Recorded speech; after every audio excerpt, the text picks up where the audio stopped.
अस्सलाम वालेकुम दोस्तों, मेरा नाम कुदस भट्ट है। आज अभी तक की जो क्रिप्टो अपडेट्स हैं उसके बारे में मैं आपको आगाह करूँगा। मार्केट अभी भी आपको थोड़ा जो है वो रेड रंग दिखा रही है, बेरिश है मार्केट। इसका ये कतई मतलब नहीं है कि मार्केट में की जो फंडामेंटल्स हैं, कोई बुरी खबरें आना शुरू हो गई हैं जिस वजह से मार्केट जो है अभी भी बेरिश है।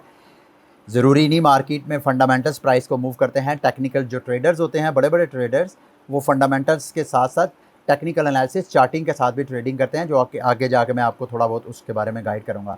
लेकिन दोस्तों, 2 वजह हो सकती हैं। एक तो आपको पता है, ये मैंने पिछले दिनों आपके साथ ये चार्ट शेयर किया था एक, जिसमें मैंने आपको बताया था कि सितंबर का महीना क्रिप्टो मार्केट के लिए जो है वो बेरिश ही होता है, और चूँकि आज भी 28 सितंबर 2021 है, तो इस वजह से 2-4 दिन रह गए हैं और उसके बाद शायद अक्टूबर आप लोगों के लिए ग्रीन जो है वो हरियाली आपके लिए लेके आए ग्रीन।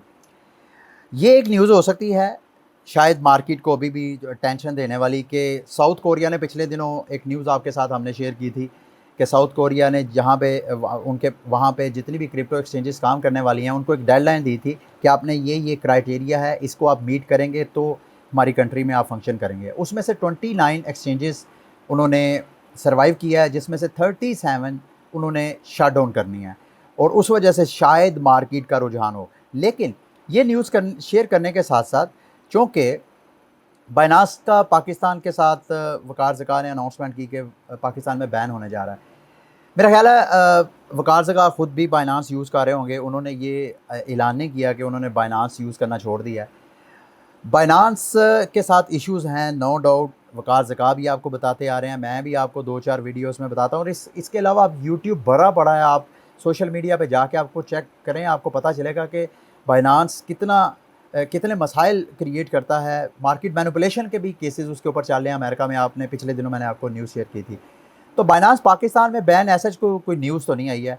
हाँ, ये हो सकता है कि वकार ज़का चूँकि एक सेलिब्रिटी है, 10 लाख से ज़्यादा 10 लाख 15 लाख से ज़्यादा लोग उसको फॉलो करते हैं, वो एक हमारी पब्लिक सेलिब्रिटी है। मुमकिन है कि उसके पास कोई अंदरूनी खाना कोई न्यूज़ हो, मेरे पास तो न्यूज़ नहीं है। तो मैं नहीं समझता कि बाइनांस जो है वो पाकिस्तान में बैन होने जा रहा है, चूँकि मेरे नॉलेज में नहीं है, और ये भी मुमकिन है शायद बाइनांस बैन हो जाए। तो आपको अब करना क्या इस सूरत हाल में चाहिए? बाइनांस की बजाय आप ये दूसरे प्लेटफ़ॉर्म, जो मैंने कल एक न्यूज़ आपके साथ शेयर की थी, DYDX। अभी कल जो मैंने आपके साथ न्यूज़ शेयर की थी उसमें तो DYDX ये एक डिसेंट्रलाइज्ड एक्सचेंज है। Please try to understand. Centralised exchange और डिसेंट्रलाइज्ड एक्सचेंज में फ़र्क ये होता है कि जब आप सेंट्रलाइज्ड एक्सचेंज के ज़रिए ट्रेडिंग करते हैं, जैसे बाइनांस है, कोइनबेस है, FTX है, ओके एक्सचेंज है, तो आपके सारे फंड्स आपके अकाउंट में नहीं होते मेरे दोस्तों, मेरे भाइयों। आपके जो फंड्स हैं उन सेंट्रलाइज्ड एक्सचेंजेस के वॉलेट्स में होते हैं। अगर आज वो आपका अकाउंट का, जिसको ईमेल और पासवर्ड के ज़रिए आपको एक्सेस दी गई है, अगर आज वो एक्सेस आपकी ख़त्म कर दें तो आपका पैसा तो सारा उनके पास है। डिसेंट्रलाइज्ड एक्सचेंज का मतलब ये है कि आप ट्रेडिंग करें लेकिन फंड्स आपके अपने वॉलेट में हों। तो ये एक कल मैंने आपके साथ न्यूज़ शेयर की थी कि ये कोइनबेस का साबका एम्प्लॉई है। 5 साल पहले उसने ये सेटअप किया था प्रोटोकॉल डिसेंट्रलाइज्ड इथेरियम का। ये सेकंड लेयर एक्सचेंज है।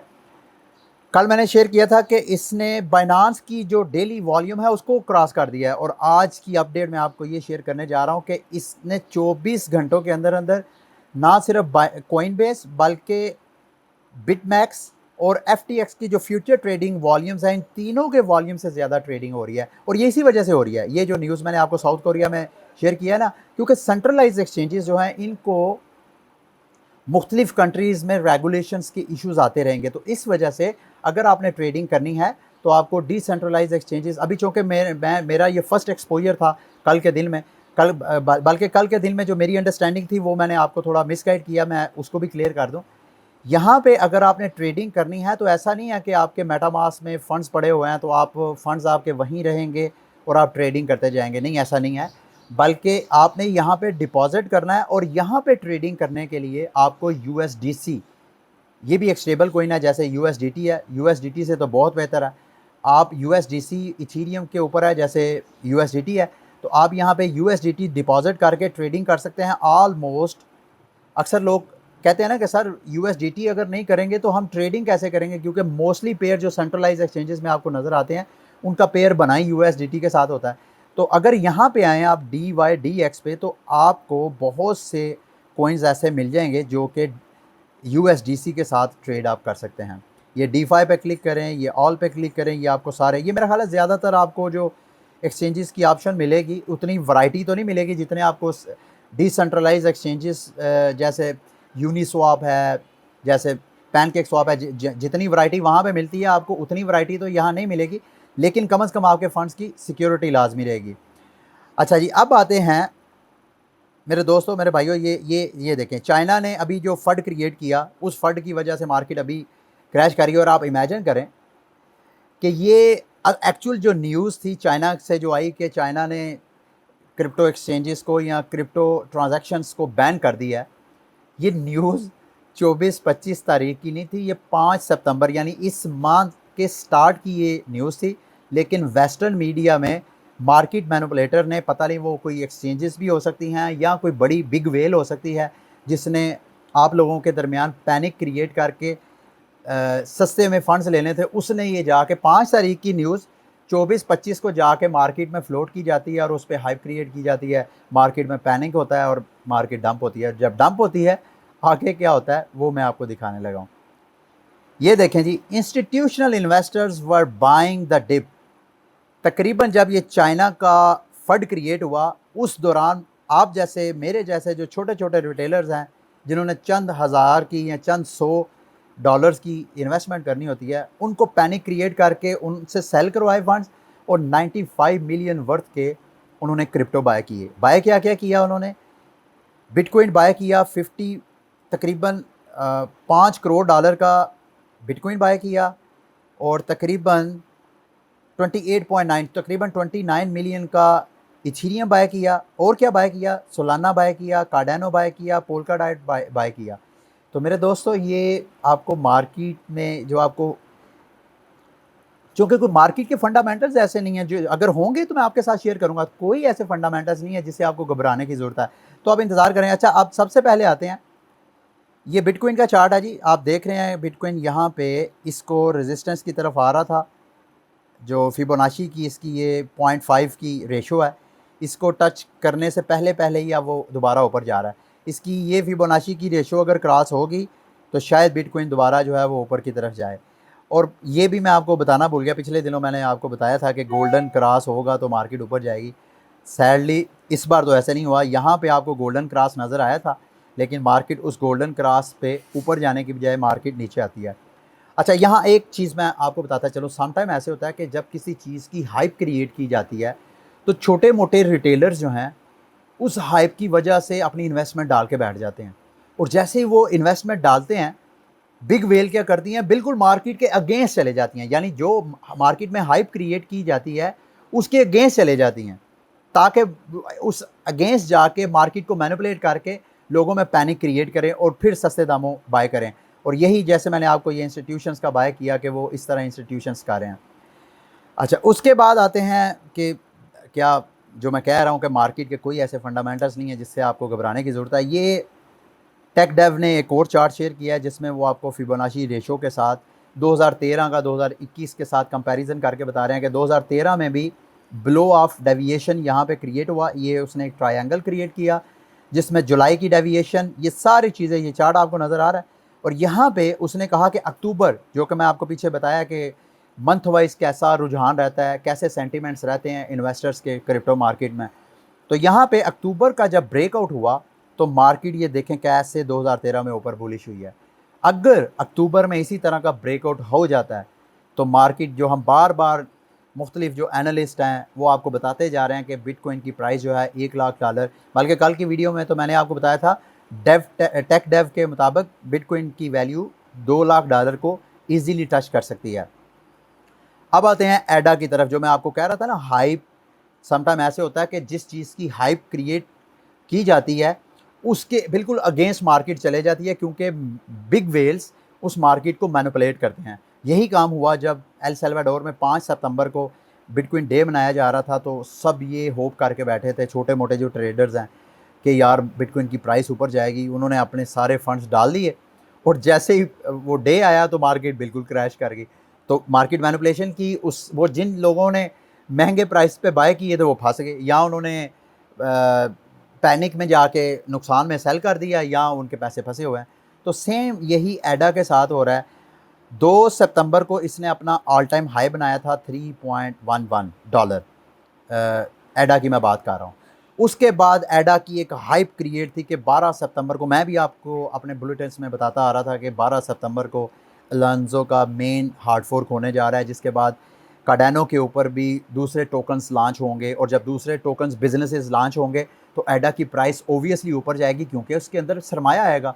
तो सरमाया आएगा तो प्राइस ऊपर जाएगी। तो मैंने हाइप क्रिएट की हुई थी, और लेकिन ये देखें, ये मैंने एक ट्रेंड लाइन ड्रा की है, बावजूद इसके हाइप के मार्केट ऊपर गई है, लेकिन इस ट्रेंड लाइन की रिस्पेक्ट करके फिर वहाँ से वापस। तो इस वक्त कार्डानो के लिए ये वाली जो ट्रेंड लाइन मैंने ड्रा की है, ये इसकी हाई रेजिस्टेंस बनी हुई है। क्यों?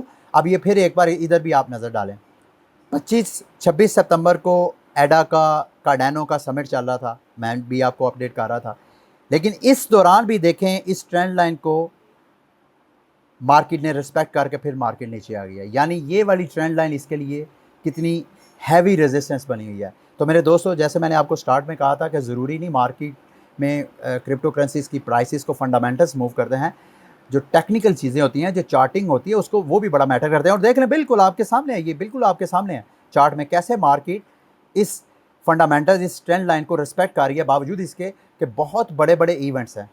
तो इसका ये कतई मतलब नहीं। अब अभी हम इसका देखेंगे कि कार्डानो की प्राइस यहाँ से, ये देखें, अब दोबारा इस वाली ट्रेंड लाइन से, नीचे वाली ट्रेंड लाइन से को टच करने से पहले पहले ही ऊपर जाना शुरू हो गई है।